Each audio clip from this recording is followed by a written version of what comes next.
Bonsoir, bonjour à tous et à toutes et bienvenue sur le Bon MJ. On se retrouve ce soir pour une table ronde autour du jeu de rôle en 1 à 1, donc un MJ, un joueur, pas le jeu de rôle solo tout seul, tout seul.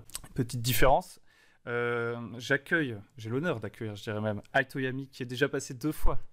Il est fort, hein. Zach et Killer Clown. Je propose qu'on commence par faire un petit tour de table pour que vous vous présentiez chacun pour ceux qui ne vous connaissent pas.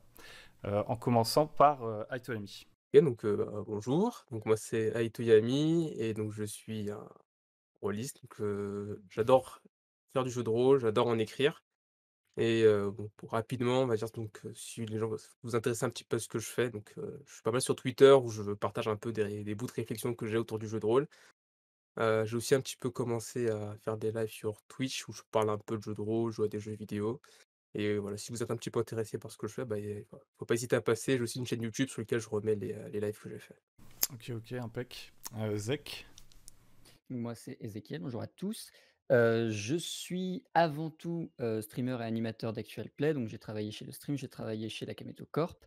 J'en fais également sur ma chaîne Twitch perso et pareil, les rediffs finissent sur YouTube. Mais sinon, à part ça, je suis surtout narrative designer, donc mon traf est de trouver des façons d'allier le game design et la narration de la meilleure façon des possibles, que ce soit dans du jeu de rôle ou dans du jeu vidéo, dans de l'escape room et cetera et cetera. Ok, ok, très bien. Et pour terminer, Killer Clown. Bonsoir, moi je suis rôliste depuis très, très longtemps, ça va faire 25 ans que je fais du jeu de rôle. J'en écris depuis une dizaine d'années. J'ai pas publié grand-chose, rien que de l'amateur pour le moment. Mais il y a 1 an, j'ai décidé de me lancer. J'ai créé une structure, qui n'a encore rien sorti, mais j'ai 2 jeux qui sont sur le feu et qui doivent pas tarder à sortir.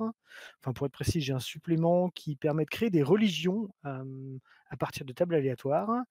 Et je suis en train d'écrire un jeu qui est en playtest en même temps, qui est un jeu contemporain d'investigation, où 2 réalités parallèles se livrent une guerre froide.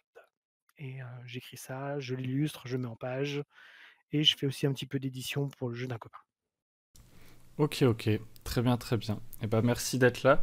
Donc on va commencer par une question simple, mais pas forcément, parce que ça vient pas toujours à l'esprit des gens qu'on puisse faire du jeu de rôle à un MJ, un joueur. Moi j'ai fait ça longtemps quand j'ai commencé, mais c'était plus parce que voilà, j'avais pas 15 000 joueurs tout simplement.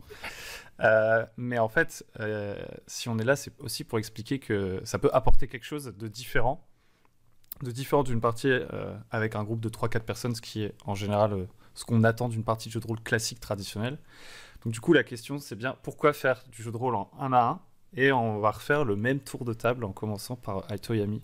Pour toi, qu'est-ce que ça apporte? OK, alors pour moi, qu'est-ce que ça apporte? Hem, alors je dirais que en tant que, du coup, MJ, pour être très très personnel, ce que j'aime, c'est raconter des histoires et surtout voir un peu comment les joueurs vont s'amuser à démonter et jouer avec l'univers que j'ai créé et ça, c'est une première chose que j'aime faire et une deuxième chose que j'aime beaucoup, c'est quand, en fait, les joueurs sont amenés un peu à mettre, les émotions et les sentiments de leurs personnages sur la table. Et l'avantage que je trouve avec le fait de jouer, avec seulement un seul joueur, c'est qu'en fait, ça me permet de laisser beaucoup plus de place et de temps aux joueurs pour un peu jouer tout ce qui est introspection, tout ce qui est, on va dire, horreur personnelle, les doutes et cetera. Ça permet de beaucoup plus se concentrer, on va dire, vraiment sur la psychologie du personnage et son évolution, par rapport à l'histoire. Et ça, je peux plus difficilement arriver à le faire, quand, je joue avec un groupe, de joueurs parce que, on n'a pas forcément le temps de s'attarder sur chacun. On peut le faire, mais c'est pas aussi évident et c'est un des gros avantages que je trouve, et c'est aussi pour ça que j'adore faire ça, le fait de jouer juste avec un seul joueur. Ok, ok, ça marche. Donc surtout un truc de rythme et de temps accordé aux joueurs. Toi, Zach, est-ce qu'il y a quelque chose d'autre que tu t'ajouterais? Bah, en fait, il y a plusieurs points de vue, c'est-à-dire que déjà, il y a on peut faire des parenthèses solo dans une campagne avec plusieurs joueurs, que ce soit des épisodes à part parce que le joueur est vraiment parti faire, sa séance d'initiation qui va peut-être durer, 1 mois, 2 mois dans le RP à part et à ce moment-là, on va passer en jeu de rôle solo.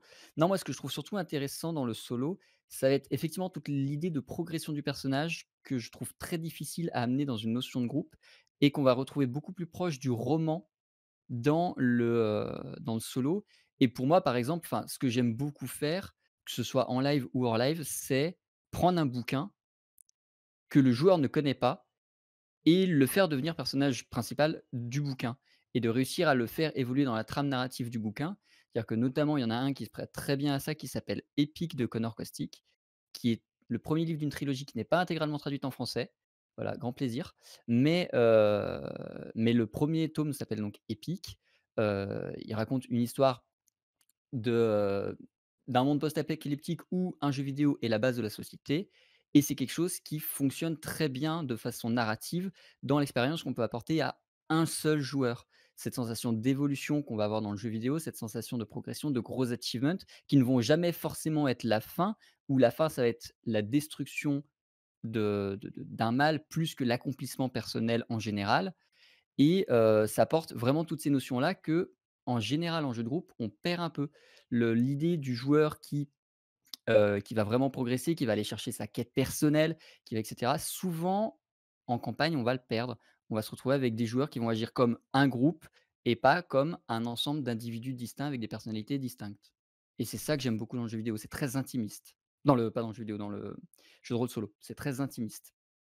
Ouais, ça permet entre guillemets de jouer les trucs, enfin l'évolution des personnages qui seraient joués vite fait, hein. Enfin, si je prends par exemple la métaphore du cinéma, qui serait des flashbacks courts ou des trucs hors champ, et ça Mmh, tu vas les jouer quoi. c'est ça, on s'attarde beaucoup plus sur comment le personnage évolue. Ok, ok. Et toi, Killer Clown, est-ce que t'as quelque chose à ajouter Bah, là-dessus?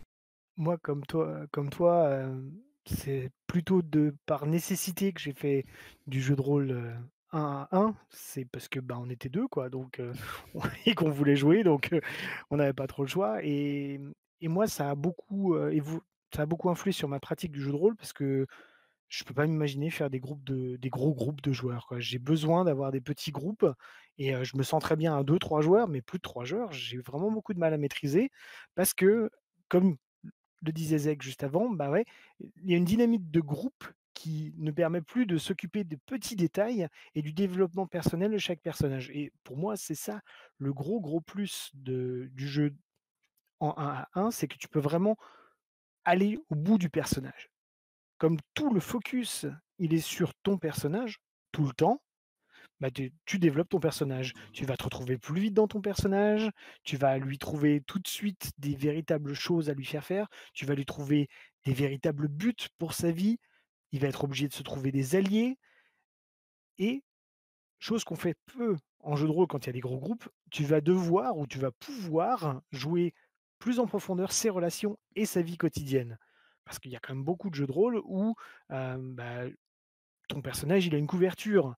Heu, il quand c'est un agent de quand il va faire des missions à Cthulhu, bah, il a un autre métier à côté, hein. Il est censé être bibliothécaire, donc des fois, le côté bibliothécaire va avoir des trucs intéressants à faire jouer, qu'on peut pas faire jouer quand il y a un groupe, mais par contre sur lequel tu vas pouvoir, passer du temps quand tu es en un joueur à un joueur. Pour peu que, le MJ et le joueur soient d'accord tous les 2 pour le faire. Évidemment, là aussi, il faut trouver un contrat de partie qui aille aux 2 et pas s'occuper bon, si un joueur qui veut faire que du combat, il va faire que du combat. Bah, ça, bon, pour moi, c'est pas forcément, la panacée, du jeu 1 à 1, mais plutôt le fait que, bah, ouais, tu vas avoir tes buts, tu vas les développer et tu vas les suivre et tu vas pas forcément suivre la campagne qui t'est déposé devant les pieds, tu vas faire ce que tu as envie de faire. Alors bien sûr, tu peux faire jouer un roman et j'avoue que je l'ai déjà fait faire et c'était très sympa, mais c'est vrai que tu peux pas forcément le faire si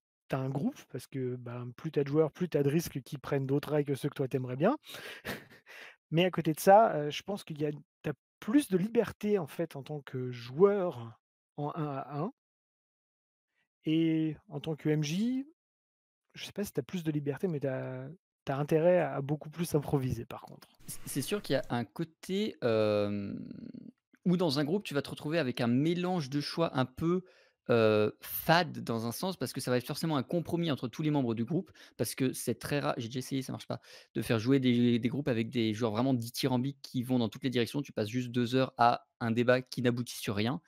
Mais, l'avantage du solo, enfin du solo, du 1 à 1 sur ça, c'est vraiment cette notion de Est-ce que j'ai envie de faire ça? Oui, alors je peux le faire, rien ne va m'en empêcher, à part éventuellement des PNJ, des machins, mais je veux dire, aucune personne qui a de la morale, qui a de l'éthique, qui a une quelconque religion, qui est en conflit avec ça, ne va m'en empêcher au sein du groupe.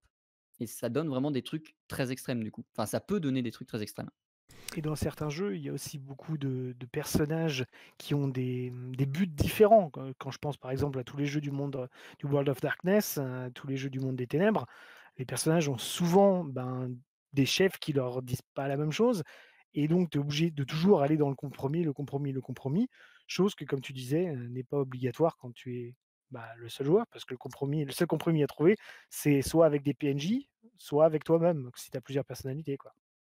Ouais, c'est vrai qu'il y a des jeux, comme le World of Darkness par exemple. Moi, là, en ce moment, je regarde un peu du côté d'L5R, j'ai pas encore fait jouer, mais j'aimerais bien essayer.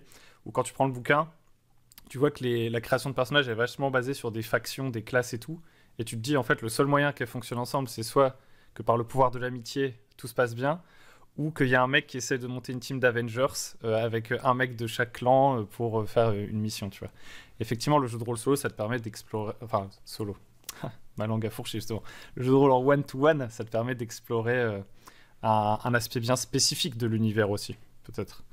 Là où normalement tu serais obligé d'essayer de, de, de jongler avec les attentes de tout le monde.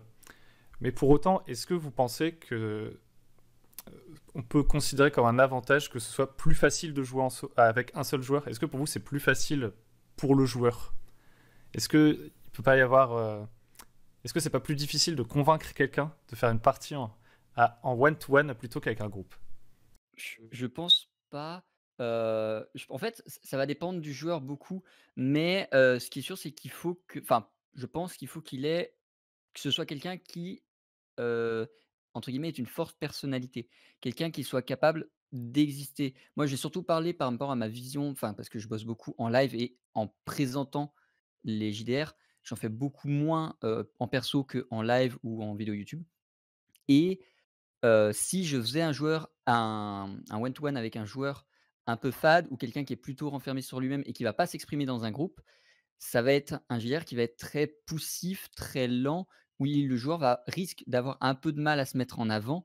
Tandis que si on part avec quelqu'un qui est beaucoup plus, sans dire exubérant, mais beaucoup plus présent, beaucoup plus, dans l'affirmation de ce qu'il veut faire, de ce qu'il veut machin, il va compenser, ce que le groupe ne sera pas à lui seul. Mais clairement, faire un JDR en one to one avec quelqu'un qui est un peu réservé, un peu timide et cetera, ça peut être très lent, ça peut être très long, ça peut être très poussif. Parce qu'à moins qu'il se découvre une liberté de ne plus être avec les autres, ça risque de vraiment galérer. Exactement, sur cette question de liberté, moi j'ai un contre-exemple à ce que tu dis. J'ai un ami qui est justement assez réservé, et qui l'est beaucoup moins grâce au jeu de rôle, mais qui l'est toujours un petit peu quoi. C'est un introverti, et il a fait beaucoup de jeux de rôle one to one et les parties n'ont jamais été fades. Donc, je pense que c'est plus une question d'expérience qu'une question d'introverti, extroverti à ce niveau-là. Perso, moi, j'aurais plutôt tendance à dire que c'est une expérience qu'il ne faut pas forcément proposer à des gens qui ont peu d'expérience de jeu de rôle et j'y reviendrai plus tard sur, comment on gère certaines choses en one to one qui sont importantes. Mais je pense que cette expérience, elle est importante puisque comme tu es tout seul, il faut que tu penses à tout. C'est toutes les idées, elles viennent de toi. Donc, avoir une certaine routine dans les idées, est assez important, selon moi. Alors, évidemment, ce que tu dis, est pas faux du tout, hein, c'est certain qu'avec quelqu'un, de flamboyant, tu vas avoir une partie qui sera plus filmable, c'est certain. Mais, je suis pas sûr qu'on s'ennuie avec quelqu'un qui sera plus réservé dans sa façon, de s'exprimer. Ouais, j'allais dire que je vous rejoins un petit peu tous les 2 dans le sens où, pour moi, ce qui est important, c'est qu'il faut un joueur idéalement qui est force de proposition, en fait, qui va être moteur. C'est-à-dire qui a des idées, qui a son personnage et qui veut faire vivre des choses à son personnage, parce que ça va permettre au maître du jeu de rebondir dessus. Et du coup, je profite aussi parce que c'est vrai que la difficulté en tant que MJ, quand on a un seul joueur, c'est que c'est le côté où on doit être, un peu plus réactif, beaucoup plus improvisé parce que forcément le rythme de la partie va beaucoup plus vite. Puisque le dialogue, c'est seulement MJ et joueur. C'est pas MJ, puis les joueurs qui discutent et qui décident ce qu'ils vont faire. Oui, il y a ce côté-là où je pense que c'est important que le joueur soit force de proposition et tu as aussi ce côté, je pense, où par rapport, on va dire, aux joueurs qui peuvent être un peu plus réservés ou, ça peut être aussi intimidant, le fait de se dire: «Je vais me retrouver un peu tout seul face à l'histoire, face au scénario». Ça peut être dur pour certains et du coup, ça peut être un obstacle, mais ça peut aussi être l'inverse. Moi, j'ai une joueuse qui justement, en fait, se sent pas très à l'aise avec quand je joue avec des inconnus ou d'autres personnes et qui en fait, et quand je joue moi juste, moi et elle, c'est pas du tout la même personne, en fait. Parce que comme, en fait, elle se sent, on va dire, beaucoup plus libre de s'exprimer et du coup, c'est assez cool. Ça fait plaisir. Est-ce que pour faciliter ça un peu, justement, peut-être, tu vois, le fait de pas être trop impressionné, parce qu'en fait, le truc de one-to-one, c'est quand tu penses AMJ, un PJ, ça peut être impressionnant, mais dès lors que tu commences à partager la narration, tu vois, te dire c'est un peu plus de MJ, de joueurs, c'est peut-être un peu plus simple déjà. Tu finis toujours un peu à ça, j'ai l'impression, quand tu fais du solo, du one to one. C'est que, indéniablement, entre guillemets, le MJ va forcément descendre du piédestal et le joueur va un peu remonter pour créer une osmose qui fonctionne bien parce que justement, c'est très intimiste. On est obligé de bosser l'un avec l'autre. Il y a personne qui va venir enrichir la narration, et cetera, et on peut pas non plus lui balancer des tartines de scénario dans la tronche parce que sinon il est pas forcément en capacité d'y répondre et tout. On est obligé de redescendre à un niveau où on peut être, très facilement dans la confiance, dans la confidence, justement dans l'intimité. Pour moi, c'est vraiment le mot qui décrit le mieux le one to one, c'est vraiment cette notion d'intimité, c'est quelque chose de très, très, intime et fragile qu'on va partager l'expérience en solo. C'est souvent, enfin, de ce que j'ai fait moi, souvent je finis avec un PNJ qui va accompagner 75 du temps le PJ parce qu'il va avoir besoin de se sentir accompagné parce que, non pas que le groupe va lui manquer, mais juste le personnage en lui-même risque de manquer d'interaction et très rapidement, il se retrouve toutes les 2 minutes à passer un coup de fil au même personnage, à aller boire un coup avec le même personnage pour poser ses idées, poser ses réflexions et même si le personnage ne sert que de, grande sœur, grand frère, psychologue, juste oreille attentive, il y a souvent ce côté-là où ouais, il y a besoin d'avoir, que même en tant que MJ, on se prenne au jeu d'un presque personnage joueur pour être une oreille, pour être, pas forcément force de proposition, le but c'est pas non plus de lui guider sur le scénario non plus, il faut qu'il fasse ce qu'il veut, mais de voilà, qui ait cet aspect très social que si tu te retrouves vraiment seul joueur face à un MJ barrière, un MJ mur, je suis pas sûr que tu puisses vraiment apprécier un one to one. Ah, c'est Ouais, marrant, je te moi j'ai jamais eu ça dans les parties en one to one, d'avoir un personnage, non joueur qui m'accompagne tout le temps ou qui accompagne, mes joueurs tout le temps.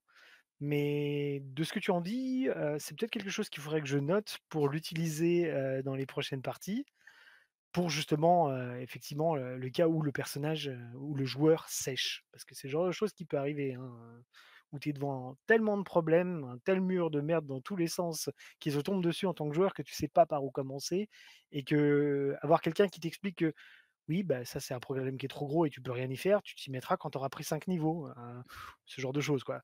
Et donc la figure de mentor, elle peut être intéressante et maintenant que j'y réfléchis, c'est vrai quand les jeux en one to one, j'ai fait beaucoup de jeux où, il y avait des avantages du type, des alliés, des mentors, des gens que tu pouvais contacter pour justement, bah, ce que tu savais pas faire, ils puissent le faire à ta place ou t'aider dans les quais.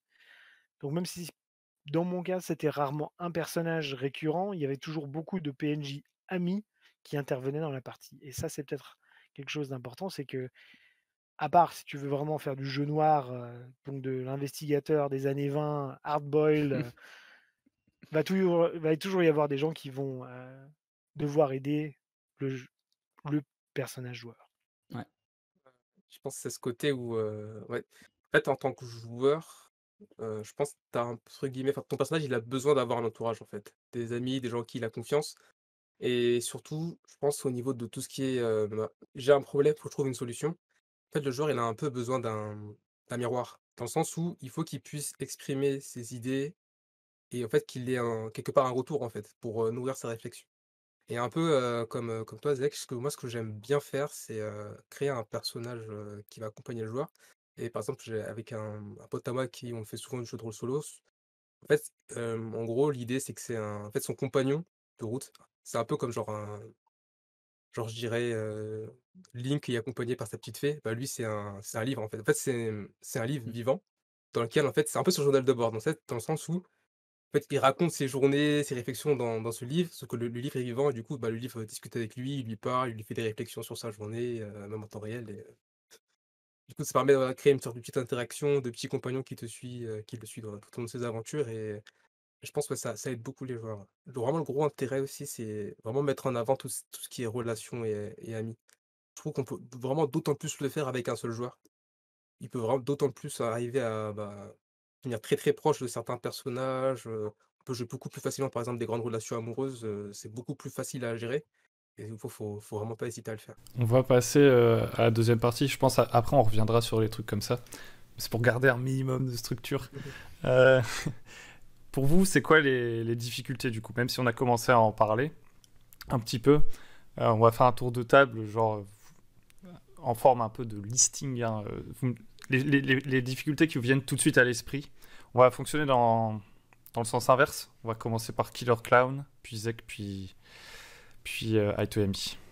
Pour moi, la principale difficulté du jeu de rôle avec un seul personnage joueur, c'est que ce personnage, il a des capacités. Et donc, s'il se spécialise dans quelque chose, il va être mauvais dans tout le reste. Et donc, il va avoir qu'une seule possibilité pour régler tous les problèmes. Donc, s'il se spécialise en combat, bah, il va être obligé de bourrin. S'il se spécialise dans la tchatch, il va obligé de tchatcher avec tout. Et s'il fait plutôt un filou qui va aller se cacher un peu partout, bah, il va toujours régler tous ses problèmes en se cachant. Donc, c'est un des problèmes, mais alors là, c'est un problème du système de jeu, des systèmes de jeu qui vont aller pousser les joueurs à se spécialiser dans quelque chose, alors qu'un personnage qui joue tout seul, il a besoin bah, soit d'être bon partout, ou au moins d'être moyen partout, pour pouvoir se sortir d'un peu toutes les situations. Donc, ça pose le problème des débuts de partie, souvent avec des personnages débutants. Donc moi, ce que je conseille à toute personne qui aurait l'intention de faire jouer son système de jeu préféré à son meilleur ami et juste à lui, ou sa meilleure amie, son épouse, peu importe, donnez-lui plus de points d'expérience au début. Ne commencez pas avec un personnage trop débutant. Ça, c'est pour moi un des gros problèmes pour le PJ. Pour le MJ, le gros problème, c'est que ça peut vraiment partir dans tous les sens. Puisqu'il n'y a pas de consensus au niveau des joueurs sur ce qu'ils doivent faire, ben, c'est le joueur qui joue qui va décider quand même de plein de choses. Et donc, il faut soit une certaine souplesse et réactivité du MJ, soit carrément partir complètement en impro. Moi, la personne avec qui j'ai le plus joué en une personne, ses scénarios, c'est il prenait trois factions, il y a un truc à trouver, peut-être deux, trois événements qui se passent en cours de route si je fais rien, et c'était à peu près tout ce qu'il avait pour son scénario. Tout le reste, c'était vraiment fluctuant et ça marchait très très bien, mais c'était quand même beaucoup basé sur l'impro. Et je pense que l'improvisation a une place plus grande dans le jeu un par un, et donc c'est moins scripté. Donc du coup, c'est aussi un des avantages du jeu, c'est que ça paraît aussi plus vivant. En fait, c'est assez vrai qu'au niveau des difficultés, déjà, il y a, le gameplay. Comme j'ai dit, je suis game designer et c'est complexe de réussir à faire quelque chose qui fonctionne bien pour un solo. Parce que soit on prend quelque chose qui existe et c'est très rare que les systèmes soient conçus pour du solo, soit on développe quelque chose et à ce moment-là, ça devient un enfer d'équilibrage. Parce que soit on part sur la théorie d'avoir un personnage très mauvais, enfin très mauvais, débutant ou mauvais, mais qui le sait et c'est conçu, c'est le but et à ce moment-là, ça peut être intéressant. Soit on part à l'inverse sur un personnage qui est extrêmement talentueux, maître et cetera, auquel cas ça peut être intéressant. Mais tout entre 2 va être un peu bizarre parce qu'on va avoir un joueur qui se pense, pertinent dans certaines situations, mais qui ne va pas pouvoir s'exprimer dans tout le reste du panel des actions qui seraient possibles dans le jeu et ça devient très compliqué et on finit par tomber sur enfin moi ce que je finis par faire quand j'essaye de jouer sur des game design qui sont pas faits pour du solo, c'est que le game design, on finit par l'oublier et on finit par juste se concentrer sur la narration et l'aspect vraiment jeu avec des dés, avec des lances et machin, je le réserve pour le combat. Si le joueur va chercher du combat, c'est-à-dire que par exemple le JDR solo, enfin le one to one que j'ai fait, qui est dispo sur ma chaîne YouTube, il y a quasiment pas de combat parce que le joueur n'est pas orienté combat et en dehors de ça, je fais quasiment pas de test parce que le personnage avait beaucoup de points en éloquence, en blabla, tout ça. Forcément, dès qu'il parle, juste je laisse mon joueur parler parce qu'il parle naturellement, parce qu'il réussit à construire son truc et cetera. Si, on se repose trop sur le game design, ça va coincer parce que pour moi le solo n'est pas là pour faire du game, enfin le one to one n'est pas là pour faire du game design. Pou le solo est vraiment là pour porter une narration. C'est c Pour le coup, le one to one, je le vois vraiment pas focalisé sur du game design avec vraiment une évolution poussée du personnage dans sa fiche. L'évolution, elle va être psychologique, elle va être narrative dans sa situation, dans son environnement, mais ça il y a pas d'intérêt à faire un one to one pour juste essayer de pexer une fiche personnage, tu vois? Et effectivement, côté MJ, je vais rejoindre Killer, faut improviser. Faut vraiment J'écris plus rien. Quand je fais des solos, je n'écris plus rien. Chaque séance, en général, déjà les solos, moi je les fais plus courts parce que ça pompe vraiment beaucoup d'énergie, je trouve. Donc, d'habitude, une séance de groupe, je peux la tenir 3, 4, 5 heures. Une séance solo, elle tiendra jamais plus de 2 heures parce que ça m'épuise.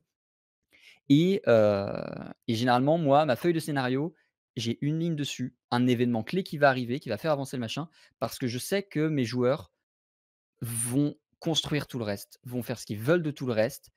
Ça va suffire à meubler les 2 heures. C'est-à-dire que moi, j'ai mon événement, mon plot, ils vont forcément passer dedans, ça c'est sûr.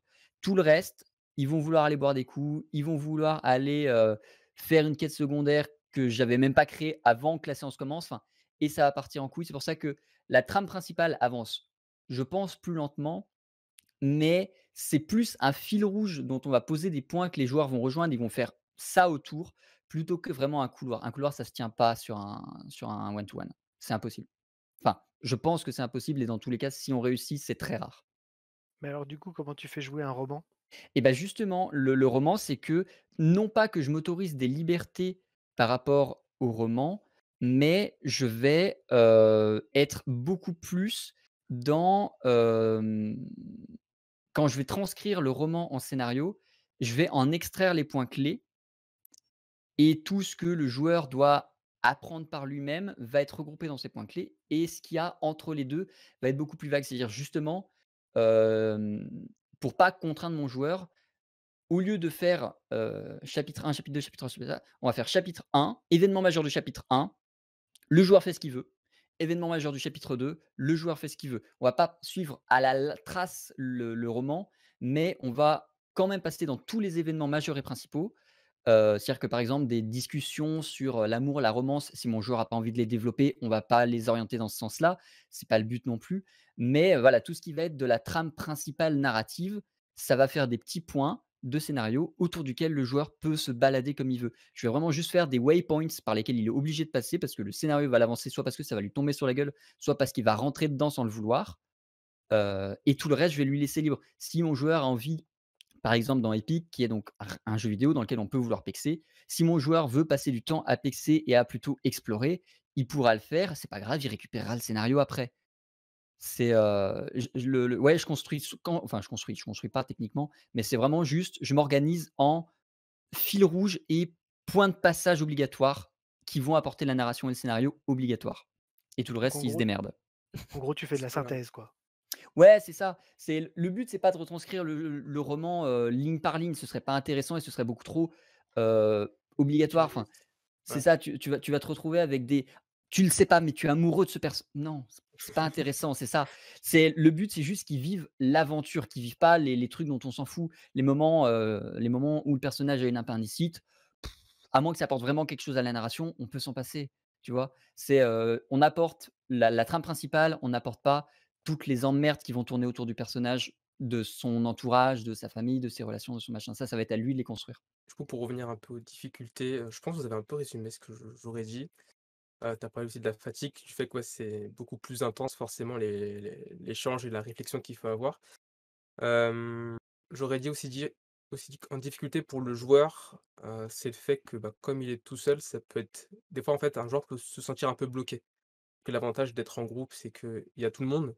Donc si sur une situation, j'ai pas d'idée, il y a peut-être un autre joueur qui va en proposer une alors qu'être tout seul, c'est que vraiment face à on va dire un peu, bah, à l'histoire. Ça peut parfois être un peu compliqué pour un joueur d'arriver à trouver des solutions. Faut aussi veiller à ça. Je vais aussi un peu rebondir sur ce que vous aviez dit par rapport à cette notion, d'équilibrage. Je suis un peu comme toi Zach, moi j'ai tendance à être vraiment partir sur, que de la narration. Après je trouve aussi que, le fait qu'un joueur soit très bon dans un domaine et mauvais dans d'autres, je trouve que ça a un peu aussi son charme. Dans le sens où, enfin, c'est un peu dur d'être bon partout, enfin pour, dans la vie de tous les jours et ce qui fait que le joueur il est obligé de composer avec. Ça c'est une chose que j'aime bien, le fait que, bah, il a des faiblesses, il va falloir qu'il fasse avec parce que, bah, sur le moment il a personne. Ou alors ça peut aussi l'encourager à peut-être chercher, un PNJ, se faire des amis qui vont pouvoir l'aider à compenser les faiblesses qu'il a. Ça c'est une première chose que qui peut être intéressant en solution et l'autre chose aussi par rapport à cette notion de aussi de monter en niveau, ce que l'avantage du solo, ce que j'aime faire, c'est que je pars du principe qu'en fait, les personnages va grandir et monter gagner en puissance, en capacité, quand en fait il avance dans sa propre quête personnelle et j'ai bien aussi joué le côté introspection, dans le sens où le personnage il a un problème, il va réussir à surmonter ce problème qu'il y a à son passé, à son histoire et en récompense, du coup, bah, il va acquérir, un nouveau pouvoir, une nouvelle capacité qui vont un peu étendre son champ des possibles. Et pour ce que vous disiez sur l'équilibrage et le fait d'être bloqué, je pense en fait effectivement que dans le jeu de rôle solo, il faut éviter peut-être les sortes de points de jonction où tu as besoin, enfin, où c'est du problem solving en fait. Par exemple, si c'est une énigme et que le mec il est tout seul, il n'a pas un groupe pour réfléchir avec lui, ça peut bloquer.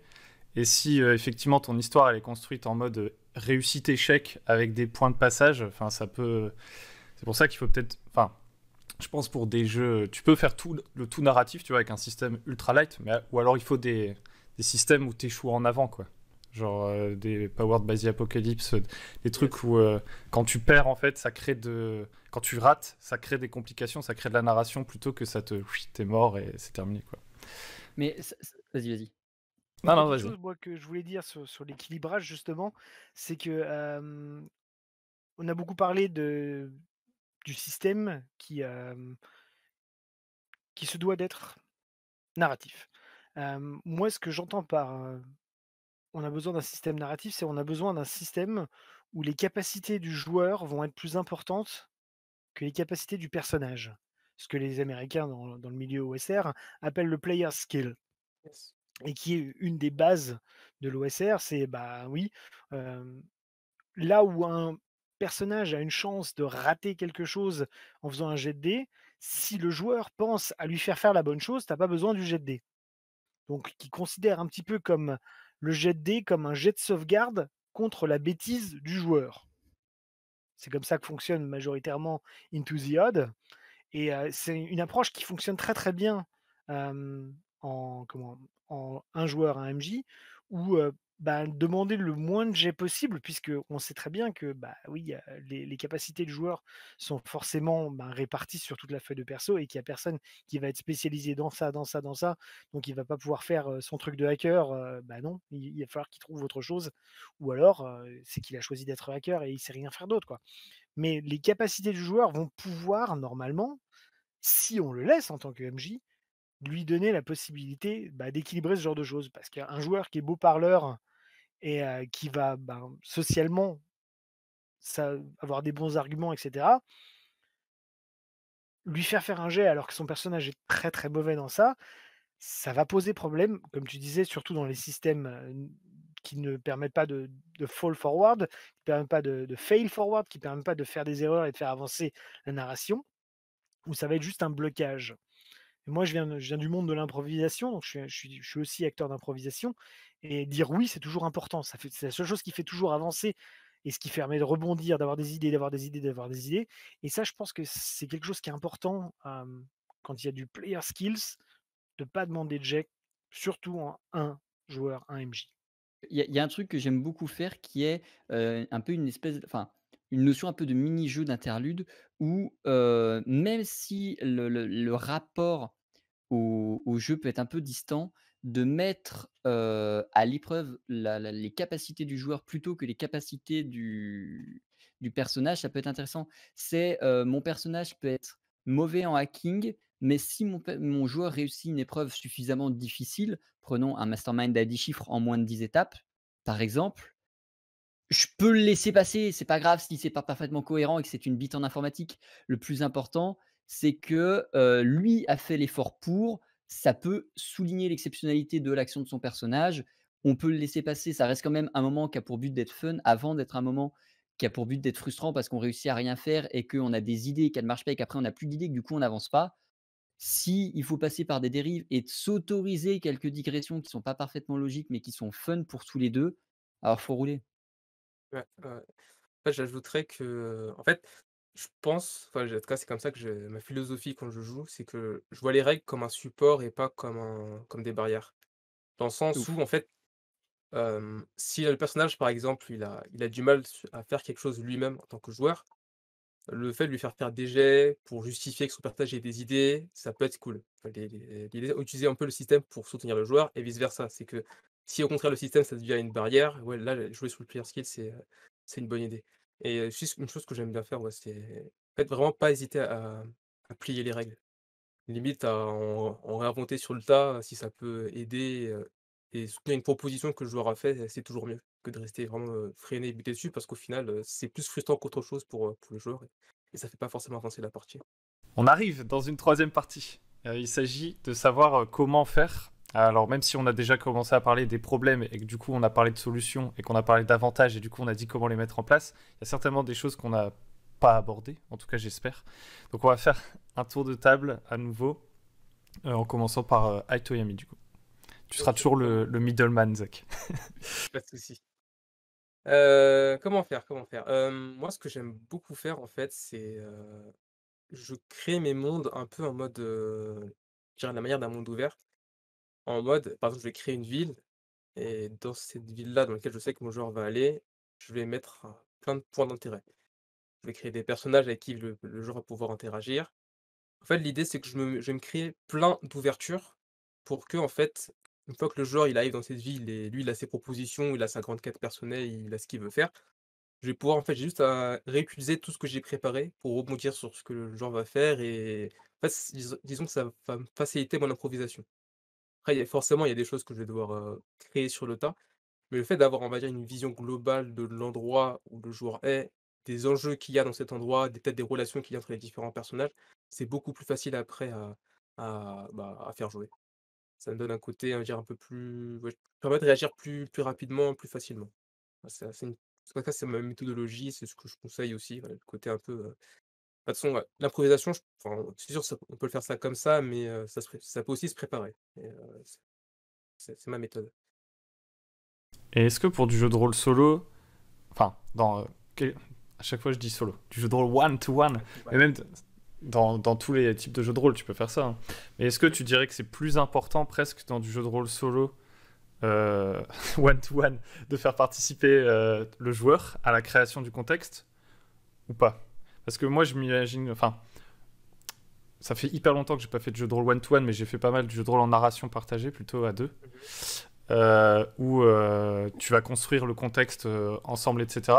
Là où en fait, quand tu es avec un groupe de joueurs, tu peux le faire aussi, mais ça peut être un peu plus compliqué. Tu vas plutôt récolter toutes les attentes qu'ils vont te donner et essayer de les relier entre elles pour au moment où tu vas jouer. Tu vois. Je dirais que ça dépend des joueurs. J'ai un peu de tout. Il y a des joueurs où je sais que enfin, je leur dis clairement, genre: «Qu'est-ce que tu veux jouer? Qu'est-ce que tu as envie de voir ton personnage faire, en fait? Genre, dans quelle situation tu as envie de te trouver? Qu'est-ce qui va te faire plaisir?» Et après, ouais, je pense que ça peut être l'avantage, c'est que le joueur peut vraiment se faire plaisir vu qu'il est tout seul et nous, en tant qu'MJ, l'idée, c'est vraiment être faire jouer un peu toutes ces situations que lui, il désire. Mais je sais que tu as des joueurs qui ont un peu ce côté où ils aiment la découverte, en fait. Ils ont juste envie de découvrir un monde, découvrir des personnages et ils ont pas forcément cette volonté de participer à la création de quelque chose. Je pense que ça dépend, mais l'avantage, ouais, un des avantages du one to one, je pense, c'est qu'un joueur peut plus facilement se faire vraiment plaisir, on va dire, en termes de situation et de ce qui va se dérouler dans la partie.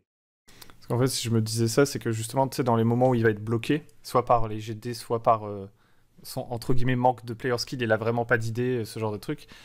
Le fait qu'il puisse faire émerger des choses, c'est plus simple pour lui de faire émerger des choses sans gêner les autres joueurs, tu vois ce que je veux dire? Quand tu es en émergence avec beaucoup de monde, si tu dis à quoi ressemble le château vers lequel vous êtes en train de vous rendre et que tout le monde commence à rajouter ses détails et tout, tu vois, l'esthétique du château, elle est un peu, c'est un peu n'importe quoi. Enfin, pas forcément, ça dépend des situations. Mais genre, du coup, ouais, quand tu es en one-to-one, si le joueur est bloqué, c'est plus simple pour toi de lui dire, bah, crée-toi une opportunité dans la narration, tu vois. Et du coup, s'il est à l'aise avec le cadre que vous avez choisi ensemble, tu vois, ça peut peut-être faciliter ça. Alors que si tu arrives avec ton truc qu'il connaît absolument pas, tu vois, genre tu dis, ce soir on fait du cyberpunk, alors que le mec il y connaît rien, tu vois, c'est plus difficile pour lui déjà. Mais, enfin, bref. Zach, qu'est-ce que t'en penses toi? À la question comment faire, en fait, déjà, il y a effectivement toute la question de quel univers on propose et quelle narration on propose. Parce que, justement, un JDR en one to one va plus facilement pouvoir s'orienter sur une campagne de personnages profondément malveillants, profondément antagonistes. On va plus facilement par exemple, il y a un one to one que j'ai adoré faire et que j'aimerais refaire à l'occasion si j'ai l'occasion, c'est un one to one assassin. Vraiment un one to one de chasseur de primes. Il y a pas de scénario en soi, il y a pas de grandes aventures narratives, lyriques, machin, c'est juste, tu as une tête à faire tomber et le joueur part en mode Hitman et ça, c'est des choses qui sont beaucoup plus difficilement possibles sur un groupe et donc voilà, se chercher le comment faire, ça va être chercher des contextes qui vont bien y aller.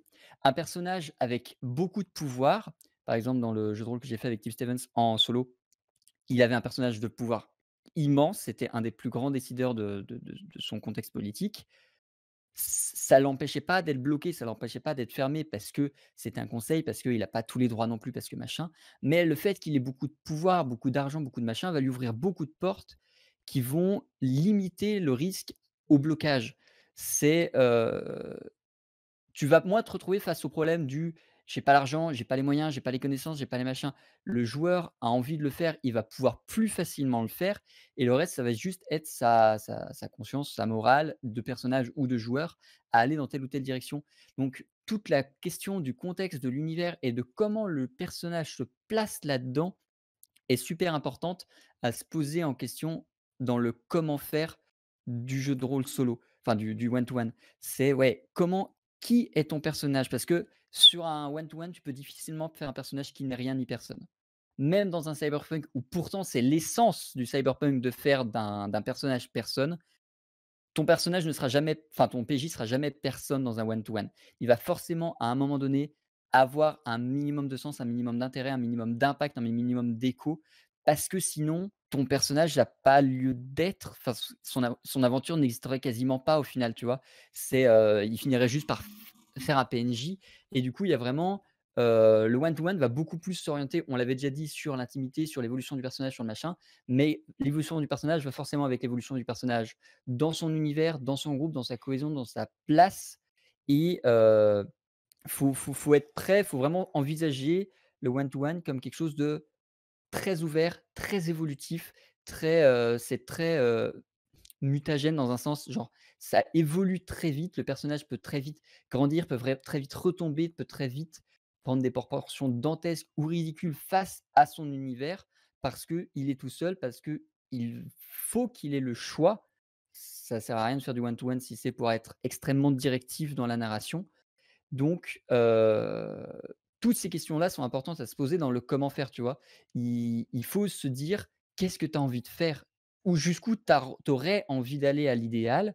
Qu'est-ce que tu as envie de jouer? Est-ce que tu veux jouer un assassin qui est capable de décimer une ville avec une goutte de poison parce qu'il l'a mis dans le puits? Est-ce que tu veux jouer quelqu'un de très discret dont on va pas entendre parler, mais dont les actes vont être grandiloquents?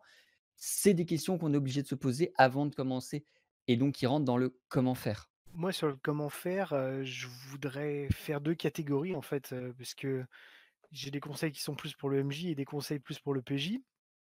Mon premier, il rejoint très bien, la notion que Zach a parlé de quelque chose d'ouvert, et de, j'arrive pas à me relire, mais d'un monde ouvert. C'est que, pour le MJ, je lui conseille vraiment de connaître son univers sur le bout des doigts. Alors si c'est lui qui crée son univers, personne va venir à l'encontre. Donc jouer dans son propre univers en one to one, c'est très, très bien parce que tu peux inventer des trucs à la volée et ça se passera très, très bien. Par contre, ce que je lui conseillerais au MJ, c'est aussi prendre des notes, prendre des notes, prendre des notes. Surtout à partir d'un certain âge, Moi, quand j'ai passé les 35 ans, bah, la mémoire, elle flanche beaucoup plus rapidement et elle marche beaucoup moins bien et j'ai beaucoup plus besoin de prendre de notes que, 20 ans auparavant et ça fait une sacrée différence sur la qualité des parties. Donc on peut aller à l'encontre de ça en jouant très régulièrement, ça marche aussi, mais dans ce cas-là, quand tu plantes des trucs et que tu vas t'en servir que 5-6 séances plus tard, tu as sérieusement intérêt de les avoir notés. Et donc, pour rejoindre encore un autre point que Zach, a dit, beaucoup plus avant, c'est que c'est crevant, donc faites des pauses. Hésitez pas à faire des pauses et ça tombe bien, vous avez besoin des pauses pour prendre des notes. Est-ce que tu Donc penses pas qu'au contraire, c'est plus pratique que quand tu joues en groupe, tu as moins besoin de prendre de notes parce qu'il y a plus de chances que ton joueur il oublie des trucs aussi, alors que quand ils sont 4, ils vont tout retenir. tu pas joué avec les mêmes joueurs que moi, toi. Moi, j'ai joué majoritairement avec un joueur qui se souvient de tout. Il était terrible à ce niveau-là, quoi. Il se souvenait de trucs que tu avais dit il y a 5 ans, et qui étaient en plus importants au moment, où il s'en souvenait, quoi. Donc non, moi, j'ai vraiment besoin de prendre beaucoup de notes. Pour les conseils aux joueurs, en un joueur en MJ, il est important que, le joueur dise au MJ ou à la MJ, bah, de quoi il a envie. De donc que d'une part, il est important de donner des buts à son personnage, à court et à long terme, pas juste l'un des 2. C'est important d'avoir les 2. Et il faut en parler avec son MJ. Parce que, ben, s'il sait ce que tu veux faire à long terme et ce que tu veux faire à court terme, il va avoir plus de chances de pouvoir improviser dans la bonne direction ou contre toi. Après, c'est lui qui voit. S'il pense que c'est plus amusant de te mettre que des bâtons dans les roues, il y a des gens qui aiment ça, ça peut être très amusant en jeu de rôle, je l'ai déjà fait, et ça marche aussi très, très bien. C'est la technique de, tu lui mets la tête dans l'eau et puis de temps en temps tu lui laisses un air, mais c'est tout, tu laisses la tête dans l'eau, c'est ça marche très, très bien en un joueur, un MJ, ça la tension tout le temps et c'est vrai que cette tension, elle a tendance à fatiguer à long terme. Donc faites des pauses et profitez de ces pauses pour prendre des notes. Est-ce que vous avez des trucs à ajouter là qui vous viennent à l'esprit? Heu, ouais, là, comme ça, je dirais juste, je pense en tout cas, moi, c'est une chose que j'aime faire, c'est, essayer de donner un maximum d'options au joueur, en fait, quand il est face à une situation, d'options différentes.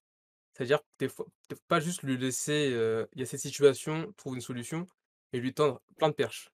Plein de perches, comme ça, il va un peu pouvoir moduler la situation, mêler les perches qu'on lui a tendues à ses propres idées et des fois créer quelque chose de nouveau. Je pense que c'est quelque chose qui est important de faire, Ouais, pour le effectivement. joueur. Ça peut être plus facile pour lui d'appréhender ça et plus simple, ouais. Effectivement, même si ça, dans les parties de jeux de rôle classiques, tu peux aussi le faire, tu sais, pour justement les joueurs qui ont plus de mal à prendre des décisions et qui se font toujours, c'est toujours les autres qui décident pour eux.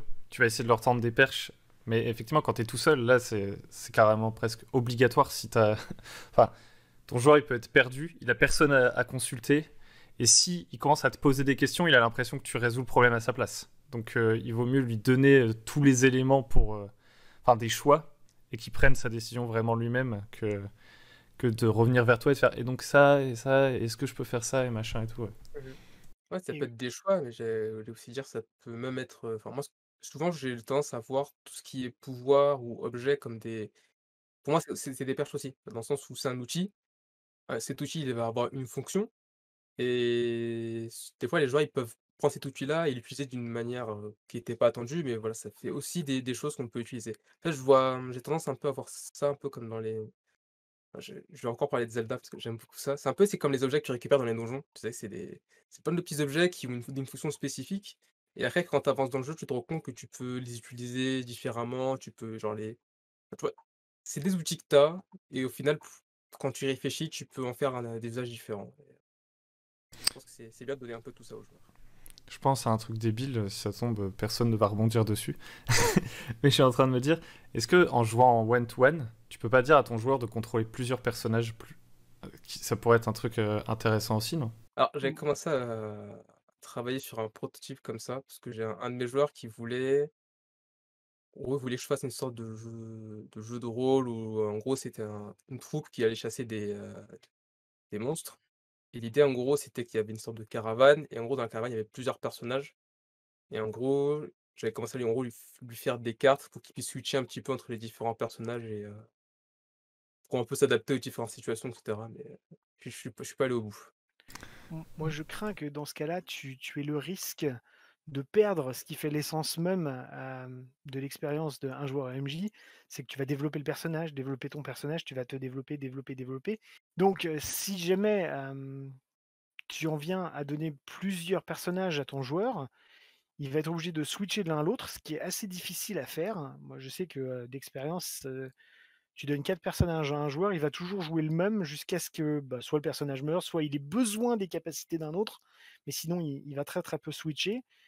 Et du coup, bah, tu vas perdre soit le fait qu'il ait plusieurs personnages à jouer, soit le fait que tu puisses développer ce personnage à fond dans ses relations, dans sa vie, dans tout ce qui fait la chair et l'essence même du jeu un joueur, un MJ. Je pense surtout le gros aspect narratif, en fait, je dirais, quand tu as plusieurs personnages, ça devient peut-être plus ludique. Enfin, c'est l'impression que j'en ai, en tout cas. On retombe sur les pattes d'un tactical RPG au final où Mmh. les autres personnages ne sont utiles que quand il y a un truc auquel le personnage seul aurait pas pu, surmonter la situation ou dans un combat où il va se retrouver à jouer 4 pions en même temps. Mais il y a, pour moi, effectivement très peu d'intérêt narratif à avoir plusieurs personnages. L'intérêt, il va être dans le gameplay, dans les libertés que ça va offrir au personnage de se dire: «Attends, je retourne à la base, je vais aller chercher, Jackie parce que lui, il sait casser les portes et pas moi». Sinon, ça va pas avoir de tu vas perdre effectivement, c'est exactement ce qu'a dit Killer. Tu vas perdre tout ce qui fait le personnage qui va grandir, qui va évoluer, qui va s'adapter. Je pensais Ou alors éventuellement. faut que ce soit ça peut être joué de façon narrative intéressante, c'est que tu joues pas les 4 en même temps, Ouais, mais que c'est tu plus à fasses ça que une je session pensais. par personnage et tu alternes tout dans un même univers où les conséquences de l'un vont se retrouver sur les conséquences de l'autre. Mais on se retrouve finalement toujours dans la même logique de tu n'as qu'un personnage, c'est juste que tu vas construire l'univers autour des 4 qui vont s'alterner. Mais dans la façon même de jouer, tu auras toujours qu'un seul personnage. Ouais, en fait, c'est plus à ça que je pensais.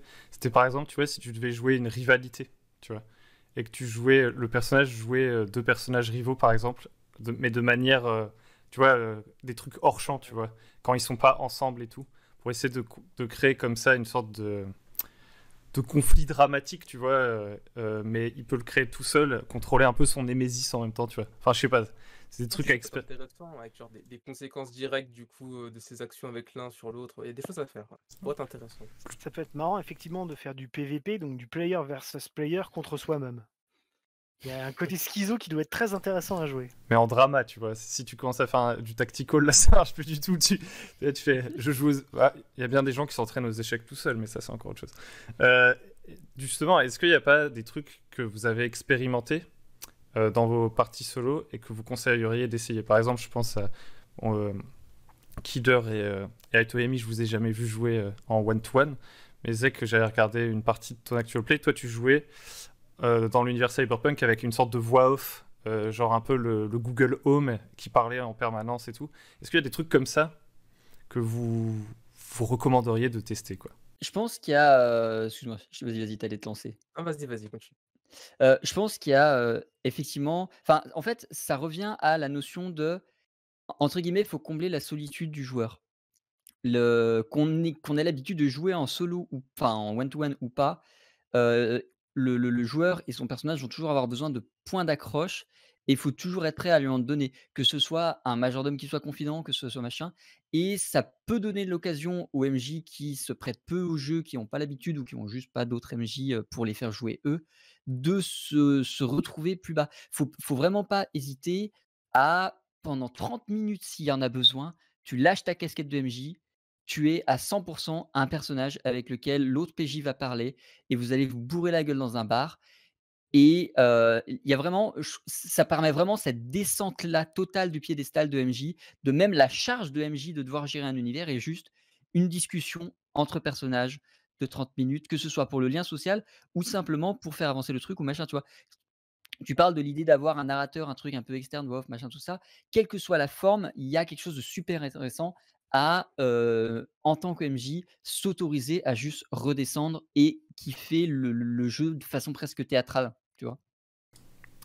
Aitoyami et Killer Clan dans le même genre. Est-ce qu'il y a des thèmes, par exemple? Des thèmes que vous avez joués? En fait, presque, on est dans le domaine de l'anecdote. Genre un truc qui a bien marché pour vous, que vous avez expérimenté en one-to-one. Ce qui a bien marché, ça a été de travailler dans une structure. Donc de faire partir d'un ordre de chevalerie, de faire partir d'un clan yakuza, de diriger un clan yakuza ou un cartel. Ça, c'est ce que j'ai fait moi. J'ai dirigé un cartel qui vendait des armes sur toute la Californie. C'était très très chouette. C'est une expérience assez particulière dans laquelle je me serais probablement pas retrouvé dans ma vie de tous les jours. Travailler dans une structure, ça peut être très très intéressant. Mais d'un autre côté, c'est aussi le seul type de jeu de rôle qui te permet de faire du lone wolf, du personnage indépendant, dur à cuire, tout seul, dans son coin, survivant. Donc il y a plein de choses à faire qui peuvent fonctionner. Et là, on en revient au conseil de, il faut savoir ce que a envie de jouer le joueur pour lui proposer la bonne chose en tant que MJ. Parce que s'il veut jouer un mec assassin dans son coin qui fait tout par lui-même, lui proposer de travailler dans une très grosse structure, par exemple le gouvernemental, ça va poser un gros problème, quoi. Vous n'allez pas vous retrouver. Que j'ai testé, que je teste encore, c'est, par contre, en fait, on s'approche vraiment plus de la narration partagée. C'est que en fait, avec un copain, enfin un ami d'enfance, on avait un peu cette envie de, un peu retrouver, dire les jeux qu'on faisait quand on était petit. Et du coup, j'ai créé un jeu qui s'appelle, je pense que ça s'appelle Bardes et Héros. En fait, l'idée, c'est que, en fait, chaque début de partie, c'est, un héros et un barde qui sont amis, qui sont dans une taverne et qui vont ensemble raconter une histoire aux gens qui sont là d'une aventure qu'ils ont eue. Et en fait, l'idée, c'est que, en fait, le barde a un peu plus ce rôle de MJ, dans le sens où, en gros, le barde, à chaque fois, il va poser le contexte des événements et le héros, il réagit en disant, bah, comment est-ce qu'il a résolu la situation. Sauf que l'idée, c'est que là, par contre, pour la résolution, l'idée, c'est que le héros, il a un peu tous les pouvoirs. Donc, il peut vraiment se faire plaisir là-dessus. Et en fait, l'idée, c'est que c'est un peu une sorte de dialogue comme ça, où, en gros, qui s'échange tout au long de la partie, avec un peu enfin, l'idée, c'est un peu, on exagère, l'idée, c'est d'en faire un peu des caisses.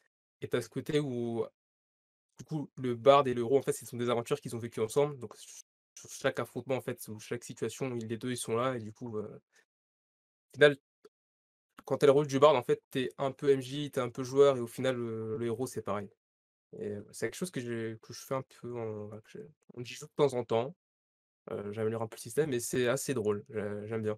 En fait, tu as ce côté où en fait, l'idée, c'est qu'à chaque début de partie, en fait, quand on dit: «On va raconter l'histoire d'eux», on donne un peu la fin de l'histoire. On sait déjà où on va dire l'objectif et tout l'enjeu, c'est, bah, comment est-ce qu'on en arrive à là? Du coup, c'est un peu le côté où, ce qui compte, c'est pas la destination, mais le voyage, quoi et du coup, c'est assez amusant à faire, on s'amuse pas mal. Ouais, puis je vois bien les interactions bien drôles qu'il peut y avoir où, tu sais, mettons le chevalier, tu vois, c'est comme si c'était un flashback où il doit jeter les dés et tout pour résoudre la situation. Et genre, il a des échecs totaux, tu vois. Mais genre, le barde, derrière, il doit re-raconter l'événement de manière plus stylée et tout, tu vois. Tu peux jongler comme Mais ça. c'est complètement ça, en fait. C'est que du coup, bah, s'il se rate, en fait, bah, il y aura un malheureux événement fait qu'au final, ça se passe bien ou, enfin, c'est assez marrant, on rigole bien. Tu mets Moi, c'est un petit dé de public, tu vois, pour savoir comment la foule réagit. Est-ce qu'il faut rajouter, rajouter du drama par-dessus ou de l'épique, Ah tu mais vois. j'aimerais bien en fait, j'aimerais bien, tu vois? Tu vois, j'y réfléchirais bien à faire ça après si j'ai l'occasion, si ça tombe bien, j'aimerais pouvoir le faire sur ma chaîne, Twitch après. Ça serait pas mal. moi, c'est Mais quelque chose que j'ai jamais testé, la narration partagée en jeu à 2. Donc un MJ, un PNJ, ça a toujours été toujours l'autorité du MJ et la dernière autorité divine qui existe dans la partie. Et c'est quelque chose que j'aimerais beaucoup essayer, ce genre de choses, par exemple, quoi. Parce que ça va c'est en dehors de ce que j'ai testé, donc ça m'intéresse de tester, forcément. Donc très bonne idée, ça a l'air très chouette. Ouais, c'est très cool la narration partagée sur Iron Sword. J'ai essayé vite fait avec un pote. Ça marche très très bien. En fait, si c'est un pote avec qui t'as tendance à partir dans des délires quand t'es dans des conversations normales et que tu vois, t'as un peu les mêmes clichés en tête, les mêmes canons esthétiques quand tu racontes des histoires et tout, bah ça marche tout seul. Je pense que si t'es avec quelqu'un qui est très très différent de toi, c'est pas exactement pareil parce que ça doit un peu plus se tirailler. Ça, ça doit Dans être ce plus cas-là, compliqué. c'est plus une question de compromis, en fait, après. Tu vas Voilà. faire des compromissions à 2 au lieu d'avoir, des rebondissements l'un sur l'autre, partant dans des délires communs. Mais pour l'avoir testé, ça marche aussi. l'avantage, je dirais que quand tu vois quelqu'un qui a pas forcément les mêmes, références que toi, c'est que ça te surprend. ça te surprend, au final, ça donne quelque chose de en fait, tu te retrouves à aller dans une direction dans laquelle tu pensais pas aller et ça peut être très, très cool. Parlais d'Iron Sworn, il y a une version, science-fiction qui est en playtest et j'ai fait une partie en playtest avec un inconnu quand même, il faut le dire. Quelqu'un que j'ai récupéré bon, on se connaît, sur forum depuis 5 ans quoi, un truc dans le genre, mais on n'avait jamais joué ensemble, on s'est jamais rencontrés. Enfin bon, ça reste quand même quelqu'un d'assez inconnu pour moi et on n'a pas du tout les mêmes références en science-fiction et donc sur la création commune de l'univers, on a un truc, bah, ouais, qui est forcément, très différent de ce que moi j'aurais fait tout seul et très différent de ce que lui, il aurait fait tout seul et au final, ça fait un truc très sympa avec plein de choses, très sympas dedans. Moi, personnellement, j'ai bien kiffé aussi. D'ailleurs, il faut que je le recontacte, qu'on fasse, Et, un peu plus de parties. et plus t'ajoutes des joueurs, plus t'arrives dans un truc de plus en plus gonzo, tu vois, qui n'a plus aucun sens. Ouais, moi je veux des épées laser! Ok, Indiana ok. Jones. Ouais, c'est cool. Bah, je pense on arrive à la dernière partie. Je vais vous proposer, comme à chaque fin de table ronde, de chacun votre tour donner un petit conseil qui n'a pas forcément à voir avec le sujet du jeu de rôle one-to-one, qui, il faut quand même un petit lien avec le jeu de rôle, c'est quand même mieux. Pour les joueurs, joueuses, meneurs, meneuses, tout ce que vous voulez, un truc qui vous vient à l'esprit à essayer, ça peut être un jeu, un petit tips, n'importe quoi. Aitoyami, je te laisse commencer.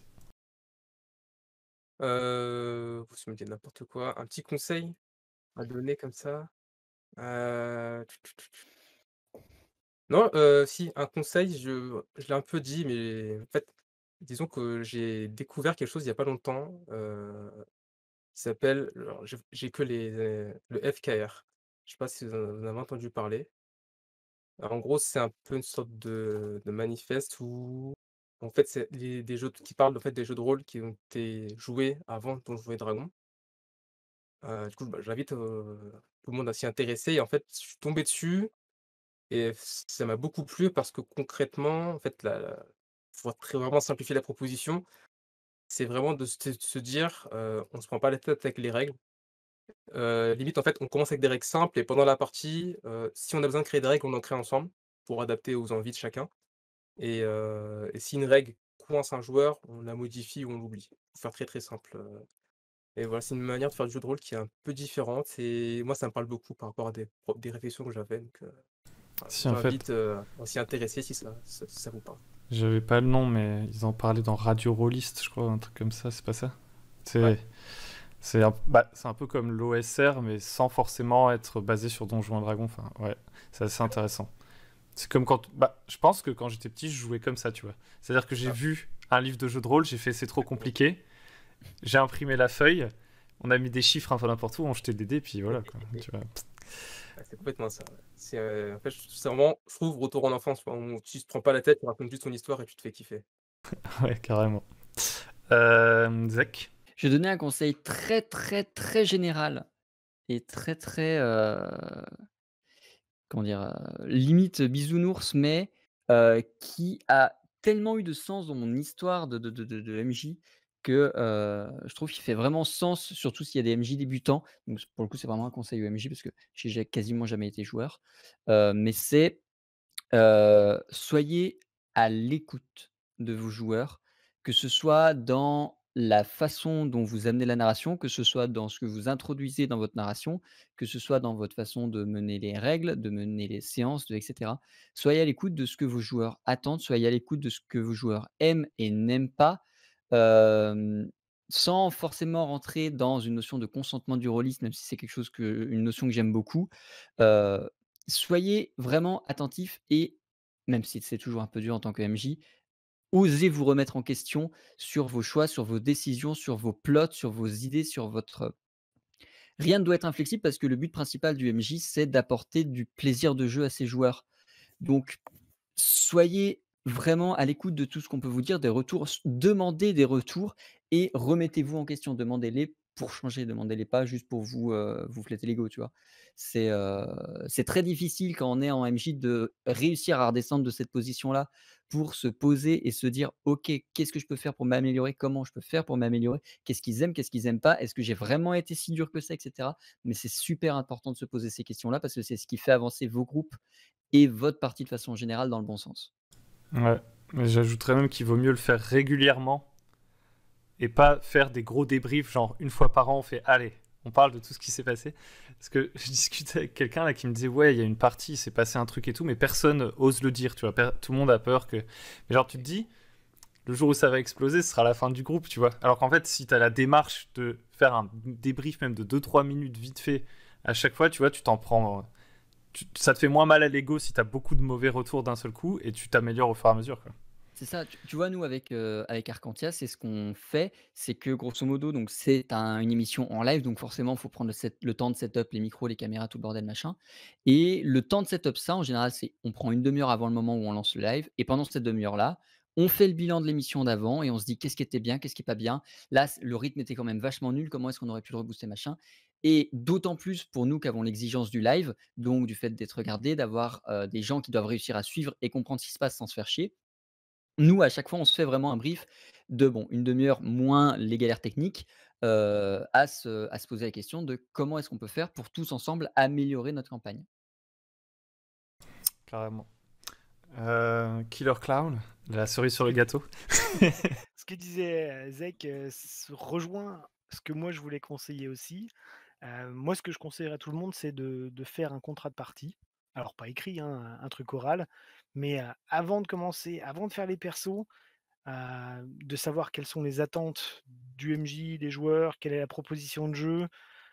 Si vous proposez à vos joueurs de jouer à des punks, bah, il faudrait que les joueurs ils aient envie de jouer des punks et qu'ils aient pas envie justement d'être de la haute société. Ça peut poser un problème si c'est le cas. Si le but de la partie c'est de jouer des punks et que la seule chose qu'ils veulent c'est quitter la rue, ça va pas le faire. Il va y avoir une inadéquation entre joueurs et MJ.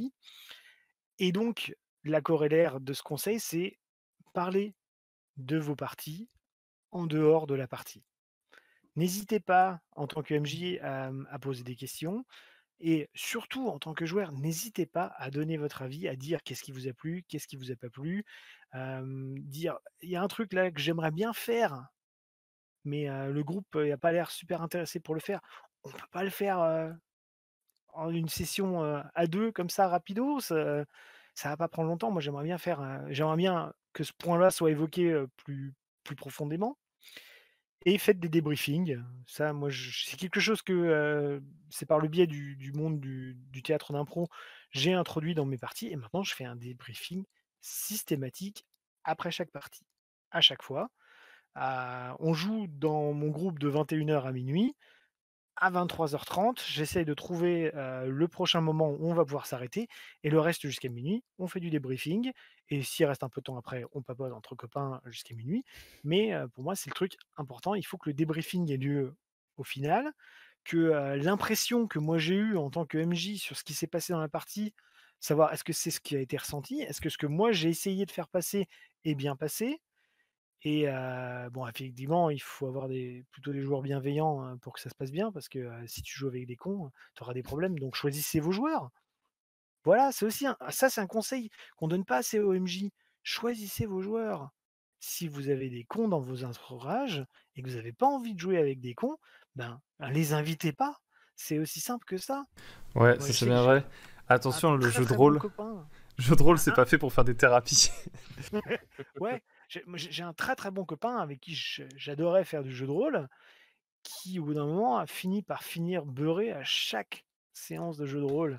Donc les 2 premières heures, quand il avait que 3-4 bières dans la mouise, ça allait bien, mais après il était insupportable et j'ai fini par arrêter de jouer avec lui, quoi. J'ai fini par arrêter de l'inviter parce que même ça a été très, très difficile d'arrêter de l'inviter parce qu'il s'invitait lui-même aux parties, quoi, vu qu'il connaissait tous les autres copains et que, donc quand il a déménagé, j'étais presque content, quoi. C'est C'est en dur à fait dire, quoi. Non, mais c'est ça, faut faire le choix de ses joueurs. Le seul moment où je tolère les joueurs cons, c'est quand je fais des bêta tests ou des play tests, parce qu'on en a besoin des joueurs cons dans ces moments-là. C'est le seul moment où genre, si je vous recontacte, alors que je vous ai pas contacté depuis 5 ans, je suis désolé, vous êtes sur cette liste. Mais c'est parce que ce sont des gens qui sont extrêmement moi, il y a quelqu'un avec que je connais, et qui le sait pour le coup, hein, c'est quelqu'un avec qui je suis très honnête, c'est quelqu'un avec qui je ne peux pas jouer. Parce que on n'a pas du tout la même façon de jouer, mais c'est quelqu'un qui a une capacité de retour et de pertinence, que ce soit sur du gameplay ou sur du lore, qui est incroyable. Et autant on joue pas ensemble, autant une fois par an, quand j'ai un truc à playtester, on fait juste 3 heures ensemble. que ce soit de jeu, de game design ou juste d'explication de lore, parce que c'est super enrichissant. Mais sinon, ouais, non, vous enquiquinez pas des je l'ai déjà fait en émission, ne faites pas ça. Ouais. En fait, on peut ne pas avoir les mêmes attentes, il peut y avoir des incompréhensions, mais quand c'est vraiment une personne qui ne cherche même pas à comprendre, qui ne cherche pas du tout à changer, qui est pas du tout dans la démarche d'essayer d'améliorer le truc, là, effectivement, on peut pas faire grand-chose, quoi. Bon, du coup, on arrive à la fin de cette table ronde. C'était très cool, c'était très zen. On s'est bien écouté. On a réussi à aller vite sans trop diverger. Enfin, vraiment, c'était incroyable. Incroyable. Euh, Table ronde. ouais. Bah, du coup, merci de nous avoir écoutés jusqu'à maintenant si vous êtes encore là. Merci à vous, Aitoyami et Ezekiel et Killer Clown d'avoir accepté l'invitation et tout. C'était très cool. Merci à toi. C'était Merci d'avoir invité. Ça s'est bien passé pour vous. Très très bien. Très agréable. Très bonnes idées qui ont été partagées. On va aller faire du jeu de rôle one-to-one tous ensemble juste après. Si vous êtes, si vous êtes encore là, On fait 2 groupes alors. Hein. Faudra. si vous êtes encore là, c'est que cette vidéo apparemment vous a plu. Donc n'hésitez pas à la liker, à vous abonner, à partager, à nous dire dans les commentaires ce que vous en avez pensé. Si ça vous a donné envie d'essayer le JDR one-to-one, vos retours, même si vous n'êtes pas d'accord, ça peut être intéressant. Quoi qu'il en soit, on va s'arrêter là. Si vous voulez participer à ce genre de table ronde, n'hésitez pas à venir sur le Discord, parce qu'en général, c'est là que les sujets sont proposés, et la plupart du temps, je fais appel à des gens du Discord pour y participer. Je pense que j'ai tout dit. Du coup, je vais vous dire à très bientôt sur le bon MJ. Merci encore, messieurs, et ciao.